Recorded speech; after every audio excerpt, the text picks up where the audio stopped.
YCP హయాంలో రఘురామకృష్ణరాజును కస్టడీలో హింసించిన కేసులో సునీల్ నాయక్ను అరెస్టు చేసేందుకు వెళ్లిన ఏపీ పోలీసులకు పట్నాలో అడుగడుగున అడ్డంకులు ఎదురయ్యాయి. రోజంతా నాటకీయ పరిణామాలు చోటు చేసుకున్నాయి. ట్రాన్సిట్ వారెంట్కు పట్నా కోర్టు అంగీకరించకపోవడంతో తదుపరి ప్రక్రియపై పోలీసులు దృష్టి సారించారు.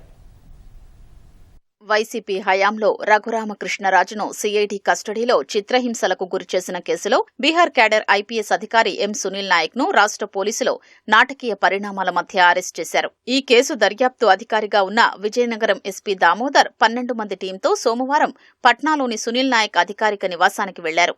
అరెస్టు చేస్తున్నట్లు చెప్పి అదుపులోకి తీసుకున్నారు. సునీల్ నాయక్ ను తరలించేందుకు సిద్దమవుతున్న తరుణంలో దాదాపు 500 మందికి పైగా బీహార్ హోంగార్డులు, పోలీసులు వచ్చి దామోదర్ బృందాన్ని అడ్డుకున్నారు. వాహనాలకు అడ్డుపడి మరీ ముందుకు కదలకుండా ఆటంకాలు సృష్టించారు. ఏపీ పోలీసులు వాటన్నింటినీ దాటుకుని సునీల్ నాయక్ ను ఆసుపత్రికి తీసుకెళ్లి వైద్య పరీక్షలు చేయించారు. ఆయన ఆరోగ్యంగా ఉన్నట్లు తేలడంతో ట్రాన్సిట్ వారెంట్ కోసం పట్నాలోని స్థానిక కోర్టుకు తరలించారు. అక్కడ ఏపీ పోలీసులకు తీవ్ర ఆటంకాలు ఎదురయ్యాయి. ఏపీ పోలీసులు కేసు డైరీ, అరెస్టు వారెంట్ తీసుకురాలేదంటూ సునీల్ నాయక్ తరపు న్యాయవాదులు కోర్టుకు చెప్పారు. ఫలితంగా సునీల్ నాయక్ ట్రాన్సిట్ వారెంట్ ను అక్కడి కోర్టు తిరస్కరించింది.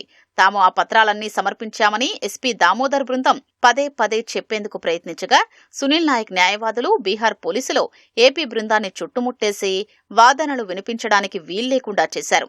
ఫలితంగా ట్రాన్సిట్ పిటిషన్పై విచారణ 2 నిమిషాల్లోనే ముగిసిపోయింది.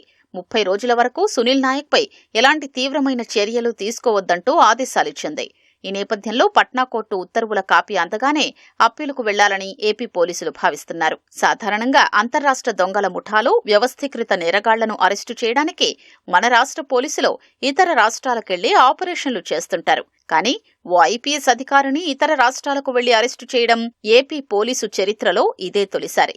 ఈ కేసులో అప్పటి సీఐడీ అదనపు ఎస్పీ విజయపాల్ను సీఐడీ మాజీ చీఫ్ సునీల్ కుమార్ అనుచరుడిగా ముద్రపడ్డ కామేపల్లి తులసిబాబు గతంలోనే అరెస్టవగా తాజాగా సునీల్ నాయక్ అరెస్టుతో ఆ సంఖ్య 3కు చేరింది. తదుపరి ఎవరిని అరెస్టు చేస్తారనే ఉత్కంఠ నెలకొంది.